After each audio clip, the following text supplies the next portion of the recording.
Hello, friends, and thank you for joining me in this third chapter of what I call my amazing journey of spiritual awakening. This chapter is absolutely pivotal in terms of the revelations that I experienced that I'll be sharing with you here, and with the number of different elements and strands of what I'm now sharing and understanding in my life as this gigantic mosaic that represents this journey. How these different strands, these different pieces, these different elements begin to take form and connect and connect and connect to other things and other things that unfolded subsequently for me. So I'm going to back up. In our second chapter, I explained about how I got connected through this psychic, Lisa Snodgrass, how I got connected to the Neale Donald Walsch books. Well, that initial connection happened in 1998. These various books came out. The first three in actually 1998. Then one in 99, and then one in 2000.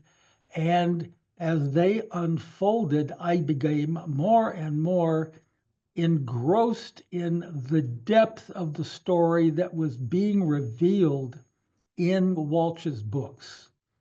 Well, I'm going to go back to 2001 because it was then that I actually got connected to Walsh, to the people who were in his foundation, the people who were interested in promoting this concept we called Heartlight Education. And at that point, I was learning an awful lot about the nature of the spiritual world that I absolutely didn't realize. People were recommending various books to me. You got to be sure you read this or you read that. And one of the books that got recommended that really captured my attention was a book called The Hathor Material. It was written by a man who, it was explained to me, was an incredible sound healer, and I will say deep scholar of a whole range of spiritual traditions. And his name was Tom Kenyon. Well, Tom is still alive. He has cut back the international work that he was doing and the number of major sound healing sessions that he was offering. He's sort of in a semi-retirement. I think fulfilling himself even more deeply in the astonishing things he brought forward. But I got this book. And what he revealed in the book is that he had been in communication and had in fact been channeling the messages and the sounds and the sound transmissions, not songs, but different levels and pitches of sound and qualities of sound that were coming to him, sort of coded, as it were, from these beings called the Hathors. And he explained in considerable detail what they were like, how he initially encountered them, how he then was able psychically to observe them, and then just continuously, up to the present time, communicate with them, bring significant messages forward from them to humanity, etc. Well, we're going to see that connection developed further down the line of the chapters that I'm revealing, but very much brought to my attention at that point, and I'm going to say around 2001, was this concept about the Hathors, etc. Well, what preceded that was a session I had with Mona, the psychic, in which she started the session incredibly excited, saying, "Oh, Bill, you just won't believe it. Um, I just had this experience with this group of higher beings, and they're all around us, and they're here to help us, but we can't see them because they function on a different vibrational plane. But I was there with them, and I was observing what seemed to be like a council meeting of them. And there were 11 of them sort of seated around this table, and they invited me to join them. And I said, "Oh, I can't. The energy is absolutely too intense. May I just observe and like stand back and just observe what happens?" Well, she was incredibly excited about what this happened, and revealed all about this before we ever got going in our session together. Well, I remember that, because that, in fact, that had happened, at sometime earlier, maybe even a couple of years before this, where she had told me about this experience she'd had, and then never more was any more said. Well, I got the Tom Kenyon book. I read the book again and again. There were many things about our inner makeup and our energetic makeup and how we really function at a spiritual level that were described in the book. And I just found it of sort of enormous value. Well, the friend who introduced me to Mona back in 1998, in 2001, called me up and said, "Hey, Bill, there's a woman in town who's going to be doing workshops, etc. I think you would really be interested and get great value from her. Her name is Dr. Sue Myers, and she does soul healing, soul renewal, soul retrieval work. And I know you'd really gain from this." Well, I ended up going to the workshop that she offered. It was going to be 3 days. And I think there were about a dozen of us who participated in this. And on the first day, she explained all about the work she did, how it unfolded, and what the purpose was. And yes, she used kinesiology, muscle testing. Put out your arm, find out what's true, yes or no, etc., as a way of communicating with and identifying with what is our soul like, what is it here to do, etc., and what kind of blockages exist in our lives and in this soul's history that need to be cleared, etc., in order for you and it to function more fully in this lifetime. Well, I sort of went with considerable enthusiasm to this event, not sure what would happen. And she explained that the ultimate diagnostic tool that she worked with, okay, which was a framework she had created, yes, using kinesiology, was a series of light body levels that would register as she processed people in asking them about the soul, etc. These light body levels she simply had reduced down to different kinds of soul origins or soul even combinations that people were carrying in this lifetime, because that would give her a clue about how to work with them further.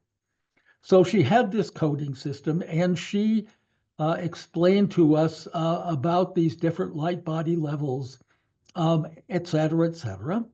And that she declared right up front, the highest level she had ever discovered and ever worked with were Hathor souls.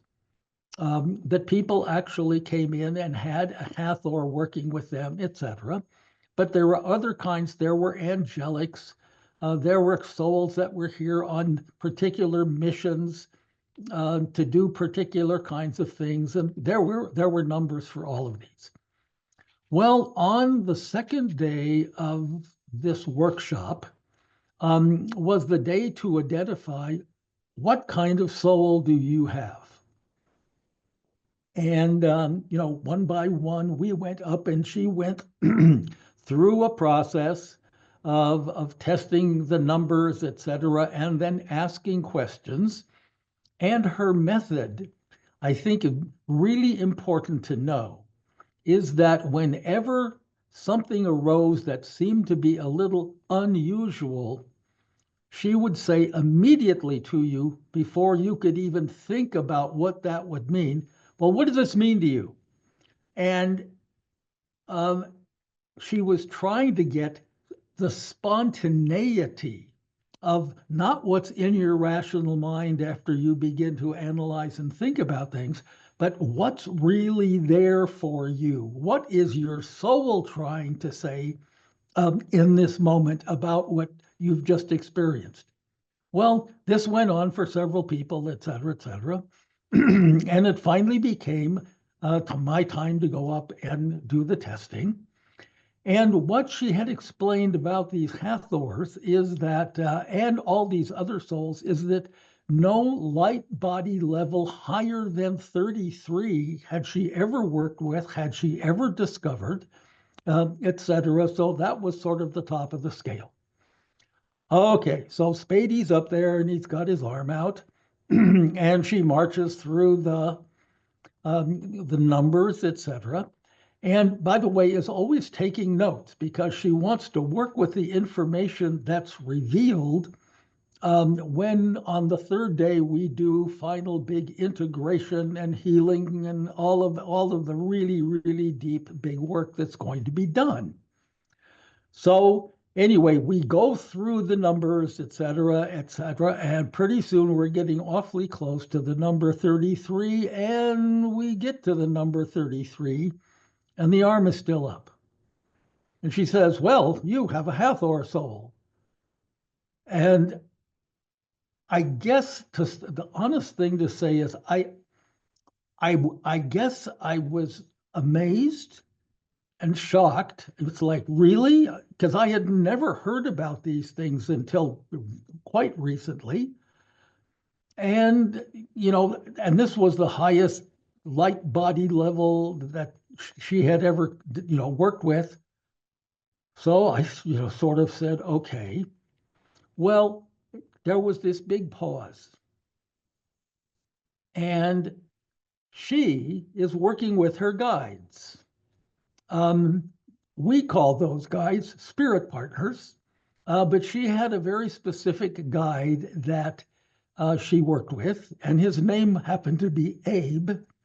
And she just said, just a minute, I'm talking to Abe, all right? And she says, I need to keep counting. Okay, she needs to keep counting, all right? So the arm is out, and she counts. And we get to 40, and the arm's still up. And she just jumps 10 points, and she gets to 50, and the arm is still up. And she jumps 10 points to 60, and the arm goes down. And she said, well, I need to find out here in this range where you are. Okay, fine. I mean, I'm just sitting there neutral, open, and amazed. And so she counts back down from 60 and and she gets to 50. And she says, 50th light body level Hathor, what does this mean to you? And spontaneously out of me came the words, am I a member of the Council of 12? Now, what does that mean? Well, it means that somewhere lurking in the back of my subconscious is this memory of Mona having said she was invited to be with this group of Hathors. There seemed to be 11 of them, and they invited her to join them. And it's like something came together, and I said, Council of 12. And the arm stayed up. And she said, okay, Council of 12. And one of her assistants says, who else does he know? That is, are there any people in your life you know who are also members of the Council of 12? And I said, Mona, and the arm stayed up. And then I thought and thought, and then I said, Bruce. And Bruce is my very closest friend who created this astonishing sound system for me. And he and I had already been communicating and discussing a great deal about inner growth and spiritual work, et cetera, et cetera. And sure enough, the arm stays up. So those, I know those two people, okay. And that was it. The arm then went down. And she just writes down, okay, 50th light body level Hathor, Council of 12. Thank you. Well, okay. I go sit down and thank you. My head is absolutely spinning. I know nothing consciously, okay, in this domain of consciousness. I know nothing about this. What in the world is going on? Well, we go to day 3, and day 3 happens to be my birthday.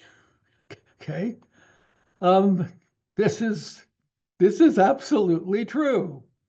So it's my birthday, and I'm getting ready to go, etc. And a friend calls and wishes me happy birthday, and I had totally forgotten, because the only thing that was on my mind was, oh God, this 50th light body level Hathor, and what does this mean? And who am I? And what am I doing? I mean, it put me in an absolute tailspin.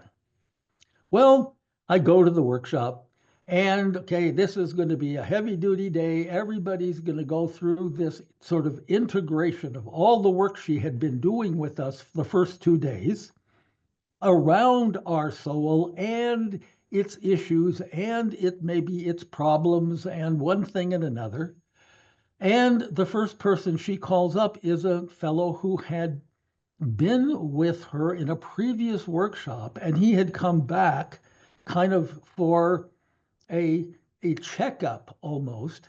And they went through this incredible process. I mean, you just watch this happen, and it's like, oh my goodness, this is going to be unreal. What's going on here?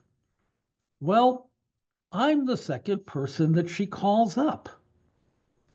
So I go up, and she says, well, I'm being told that I need to find out the spiritual history of, and she uses the words, this Hathor of yours, okay? As if I went out and bought a Hathor or something. Well, so she has to find out about the spiritual history. Okay, I don't know how to deal with this, but I just stick out the arm and listen to what's going on. And she says, well, how many lifetimes were you a monk? Now, she did not say what kind of monk, but how many lifetimes were you a monk? After she gets to 10, she starts counting in tens. And then, you know, the whole routine, the arm is still up at 40, and it goes down at 50, and she counts back, and it's 42 lifetimes as a monk. Oh, and she just nonchalantly writes this down on the sheet that she has for me. And she says, well, how many times were you a priest? Okay, well, the arm goes out, and I think that was 7 times or something. Okay, 7 times a priest. how many times were you a nun? Oh, okay. 14 times as a nun. And she writes down that. And how many times were you a shaman? All right. And it's like 12 times on that one. Okay. She writes that. How many times were you a guru?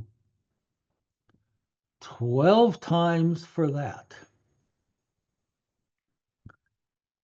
And I don't know what to do, but the arm's out and it's like, okay, I mean, she's just making this unbelievable list. And she said, well, what else is there? And I didn't have the presence of mind. I was sort of numb. I didn't say rabbi, but I did say imam. And she said, well, what's that? I said, well, that's what Muslims have, okay? And nobody in the room seemed to know that. So she got two of those. And then she said, okay, wait. And she's talking to Abe, and she says, all right, how many times were you an Essene? Now, she and I were the only two people in the room who knew what Essenes were.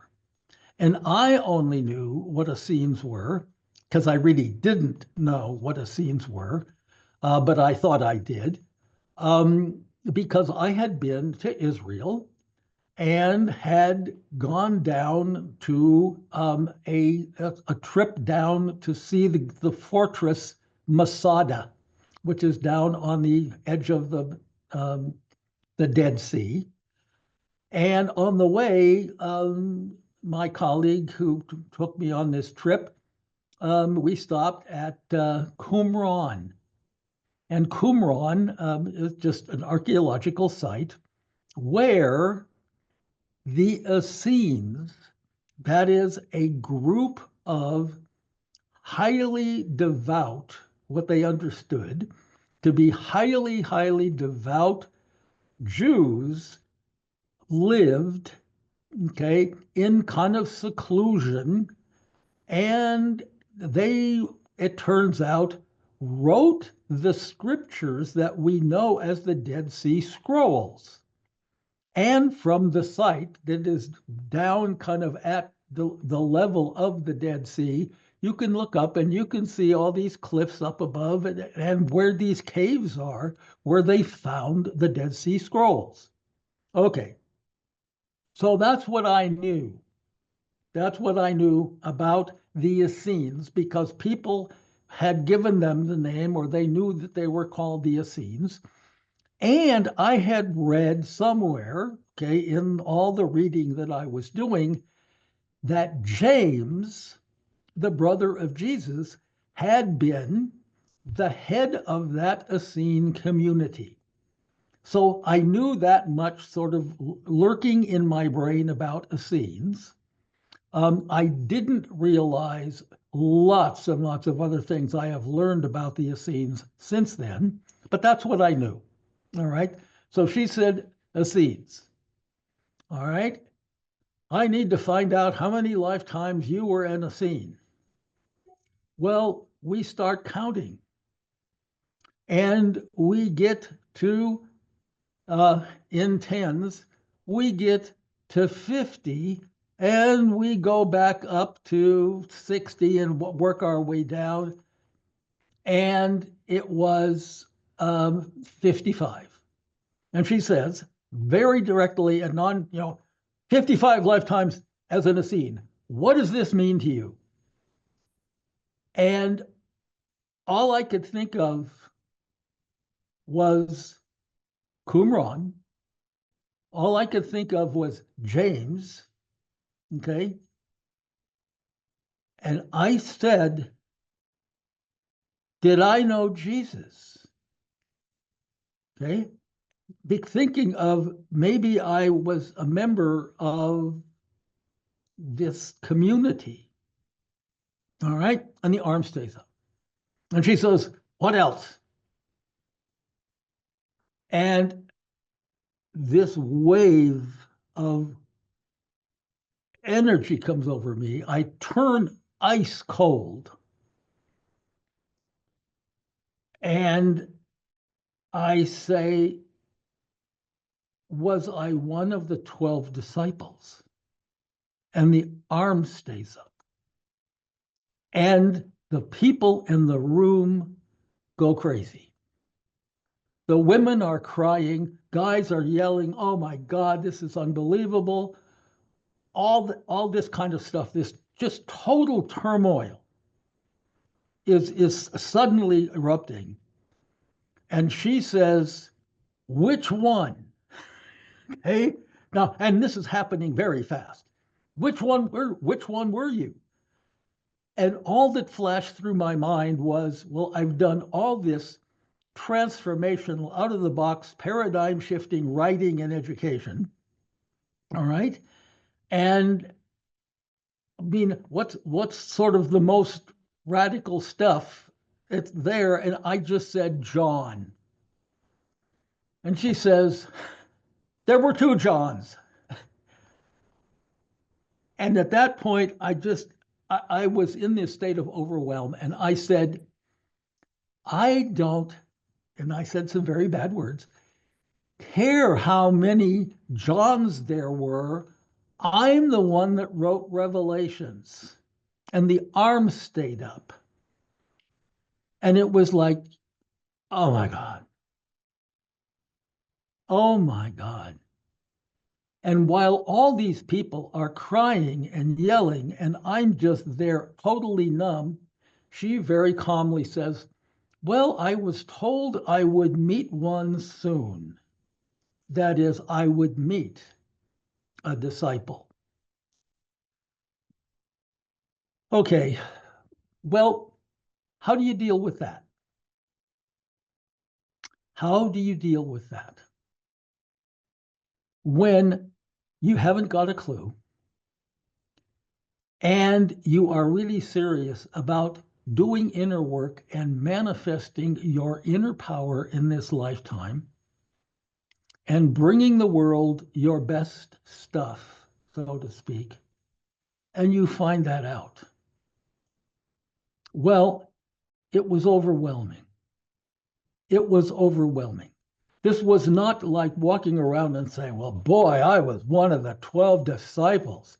It's like, oh my God. And then this is part of the old pattern that I talked about in the first chapter here. Well, how do I live up to this? How do I live my life, okay, in such a way? Remember, this is 2 decades ago now that we're talking about. How do I live my life in such a way where I bring forward more stuff? And I mean, I couldn't believe it. Well, she goes on to discover, so we discover that this Hathor was a walk-in. And the Hathor was not my birth soul. The Hathor had been a twin in 22 different lifetimes with my birth soul and knew my birth soul. Okay, you put that one together. And it was back, all right, because it wanted to be in relationship with him. And in fact, it wanted to be a twin again, but my mom didn't have twins. So here I was, and it finally came in. When did it come in? 1990. I mean, we literally tested for what date did it come in. And, she's asking, well, what happened in your life at that point? And it was just like, oh my God, my work got so incredibly transformational, outside the box, visionary, et cetera, et cetera. I mean, it was just the turning point of a whole new level of my work. And she just said, I'm not surprised, blah, blah, blah. So there I was, stuck, okay, overwhelmed. What do you do with this? What do you do with this? And even though she said, I know I would be meeting one soon, etc., it's why me? I mean, here I am. I mean, this is all flashing through my mind. I'm I don't deserve this. I'm not a wonderful person in the world doing, I mean, a saint walking around, etc. I'm a regular guy. I wanted to be a cowboy when I was 5 years old. Um, all of that. Well, there I was with that reality, but still very much stuck in an awful lot of 3D as my way of being in the world. Okay. Wanting to do and doing very tangible, very inside the box, very intellectual, analytical kinds of things in the name of educational transformation, etc. Well, things unfolded from there. We brought these Heartlight schools to fruition in only one place, and that was South Africa. And I turned out then in subsequent years, that is in 2002 and 2003, to do a great deal of design work for that school, helping them develop this and that and this and that, that really manifested the theoretical model that I had created with Neil Donald Walsh back in 2001. So that went on, but we ran out of funding support. Okay, the initial grant that we were given just couldn't be sustained by the parents. Certainly, we couldn't find enough parents to sustain a learning community in the United States. And in South Africa, the parents were still all caught up in the students' need also to do pass all these exams and get these certificates and do everything that you normally do in school. And finally, the initiative came to a close, kind of formally, in in 2004. But we had made the decision in 2003 that it wasn't just going to continue beyond that. Well, that was a huge disappointment.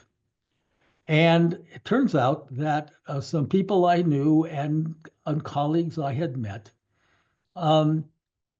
had formed an opportunity to do some further sort of self-examination and inner growth about where do we go from here and what do we do with our lives.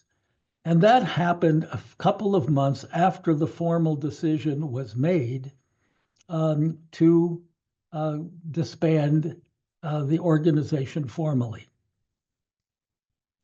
Well, the paradox was that the board of directors that we had created for Heartlight was meeting in Portland, Oregon, where I grew up, and was at a time when Neil Donald Walsh, who was in Oregon, in Ashland, Oregon, was going to launch another initiative called Humanities Team with a fellow named Steve Farrell. And they were going to sort of bring higher level spiritual work and teachings, et cetera, from various people to the world, to the adult world. Well, that happened just when we were meeting. And so they invited us to come and talk about the work that we had done at this conference. And the man who had provided the funding and I were given, 10 minutes of prime time in front of this audience of about 900 people. And we talked about what we had done and the interest that I had been able to generate in Australia and other places besides South Africa and the US. And the audience went wild about, the fact that there were people out there wanting this kind of thing to happen. Well, I sat down and this woman comes up to me and says, I really need to talk to you when this is over. Now, this is part of the synchronicities aspect of doing the inner work, okay? Because my colleagues are telling you in their videos now that when you really open up the heart's capacity to radiate and project out, okay, what it is you're really about, okay, it's like a magnet. It pulls back in opportunities and things of that kind that are consistent and that resonate. Well, that's what happened. And literally, this woman said, when we met afterwards, I know some people in Utah who are shamans that you really need to work with. All right. And I will contact them, et cetera, et cetera, et cetera. And you make arrangements with them about when you could go out into the desert and do some of the work that they do. Well, that happened. But in the meantime, this other event happened. And at the event, one of the participants asked me, the second or third afternoon, come out in the garden with me. I want to do a process with you. All right. And there was a lot of time free and available in our schedule to do that. So I go out and she's out there with a legal pad and a pen. And she said, I want you to write down all the major accomplishments that you've had in your life. All of them, everything you can think of. And I said, well, that's going to take a while. And she said, I don't care. So I'm sitting there writing and writing and writing page after page on this legal pad, filling it up with all these wonderful things I've done in my entire life, et cetera, et cetera, et cetera. And she takes them all finally. There's three or four pages are just filled with details. And she says, okay, thank you. And she gets out a match and she burns them up. And I'm watching all of my great life accomplishments, okay, no matter what I thought they were, going up in flame. And once the pieces of paper are nothing but ashes, she said, now who are you? Because that's just all the stuff you did.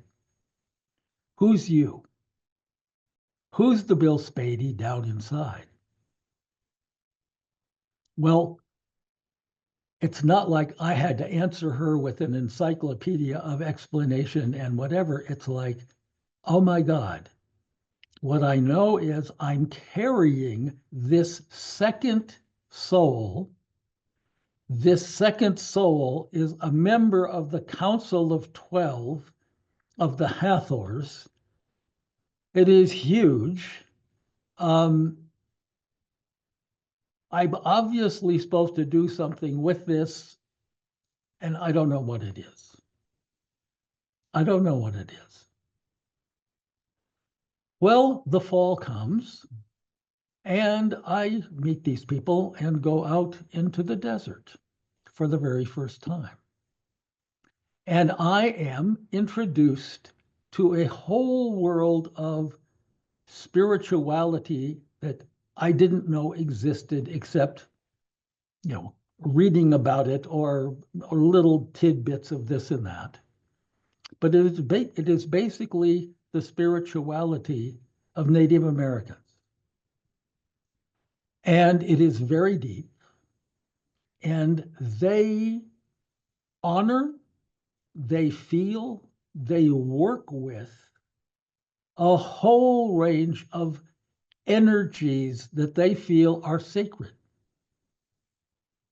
They work with animals and animal totems and what different kinds of animals represent in terms of the messages they carry for us.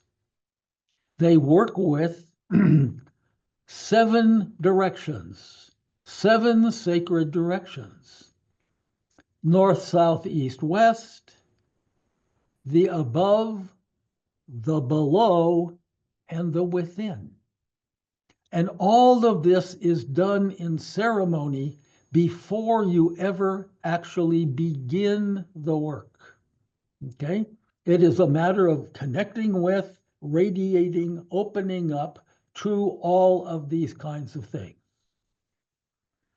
Well, as we were approaching the site where we do the work, and we pull off sort of a paved road to go to this site, we stop and we do ceremony, just honoring the fact that we are leaving the materialistic 3D dimension behind us, and we're going into a different world, a different universe, to experience something different there. So we stop, we do the ceremony, and as we're driving through this area to get to the spot where they do their work, there happens to be a small herd of cattle out there, okay, in this open range area. And the shaman's wife says, "Oh my goodness, look, all the cattle, wow." Because cattle and buffalo, okay, are symbols of abundance. And they're saying, "Oh man, this is wonderful. This is really going to be an auspicious experience, et cetera, because we're being offered all these blessings."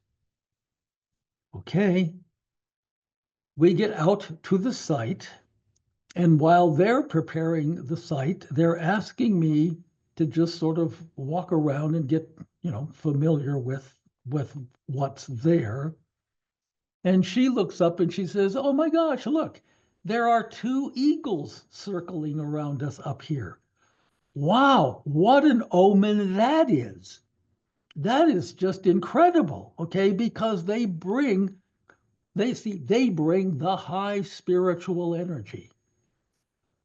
Okay, all right, and I'm just taking this all in. Well, where we're doing the work is at the base of this sort of, I'm going to call it just big, giant rock. It may be about 40 feet tall or so. And you can actually climb up to it, and it's almost like a small cave is at the one level of it near the top. And one of the eagles comes down and sits up there at the top of the rock and looks down at us and stays there the entire time we are there, which she points out and says, "Okay, this is incredible." Okay, fine. Well, we go through the ceremony. I take the medicine that they want me to take, which is going to bring out, okay, deeper and deeper aspects of who you are. It's very gentle. The way they work with this is you literally, as you are an initiate there, they build up your capacity to handle more and more and more, which we're going to be hearing about in subsequent chapters. But this is the first, and they call it the heart medicine. And they build fire because the fire is about the transformation of the energies you're carrying and sending them up to, you could call it source, you could call it God, you could call it the Great Spirit, you could call it the universe. But the fire is the symbol of transmutation, transformation, and release of the earthly into the ethereal. Now, what happens, and what happened for me, is almost spontaneously. For me, I mean, nobody said do this. Once this really takes hold, I begin to walk the fire. I walk around the fire. And I walk around the fire and I walk around the fire and I walk around the fire, endlessly walking around the fire. And words are coming to me, phrases are coming to me, symbols are coming to me, and I'm just uttering these things. I am love. I am love. And I just say that until something else comes, and I say that, and I say that. And finally, the words come, I am Khalim. Okay. I mean, they just come from I don't know where. I am Khalim. And I realize, oh my God, that's the name of this Hathor soul. Ka in Hathor language, okay, is the spirit of fire, and Lim is the spirit of water in Hathor language. And we'll be confronting and dealing with those words, the four sacred words, El, Ka, Lim, Om, for the four sacred energies and for earth, air, fire, and water. Anyway, we'll be doing that, okay, later. Didn't realize that at all, okay, in totally different contexts. But right now, this first session, I'm walking and walking and walking and saying, I am Khalim, I am Khalim, I am Khalim. What they explain is that walking the fire is symbolic of walking the new energies, the new revelations, okay, the new dimensional possibilities into your spiritual DNA. It's walking it in. It's making it a part of who you really are. Well, it was an incredible experience. It was just one time, okay? It was just an afternoon, and that evening we drove back into Salt Lake City and had breakfast the next day together and did some additional work in at their office. And that work I discovered after I had been explaining to them what Hathors were. They had never heard of Hathors. In that work, one of the shamans went into a room and did this meditational work. And I was in my room doing what they asked me to do. And then we sort of compared notes at the end and put together a picture of what it was. And there was this incredible ceremony that took place, okay, where they were surrounded by Hathors. And they had never heard of Hathors until I had explained to them that night as we drove back, saying, oh my gosh, I've got the name of this Hathor soul now, et cetera, et cetera. Oh my gosh, et cetera. Well, I have learned much more about the workings of this Hathor that I'm going to be explaining in the next chapter. But please know that in this one, okay, how much everything profoundly changed. My direct connection to the being we called Yeshua, which was his Aramaic name, otherwise known as Jesus, okay? The role that he played in my life, the role that I played as a disciple, what that meant, what I'm here to do, all of that began to unfold and unfold in deeper and deeper ways as things went on in subsequent years. So I'll be describing a lot about that in our next chapter. but realize that a combination, now this is two big strands, okay? Two big strands of things came together. The revelation about the Hathor, the revelation about the visitor soul, who, by the way, Dr. Sue Meyer said, is here for the duration, okay? It's here till you pass away in terms of this lifetime. So it's here permanently. And the role that it plays for me in how I proceed. And the other is all the amazing shamanic work that I ended up doing with these shamans, okay, over the years as things went deeper and deeper and deeper and deeper, and the revelations got astonishingly deeper, more complex, and began to create even new aspects of the mosaic that is my life and is your life. Okay? I simply had not a clue about it until these things began happening for me. And I can assure you, when you do this work and begin to open up and really explore what's there, and I'm going to say, work with any or all of my spirit partners here, you're going to be amazed. The benefits are incredible. What unfolds in your life is incredible. What you attract into your life is incredible. Never expected. Okay, it opens up absolutely different and more amazing, okay, levels of opportunity.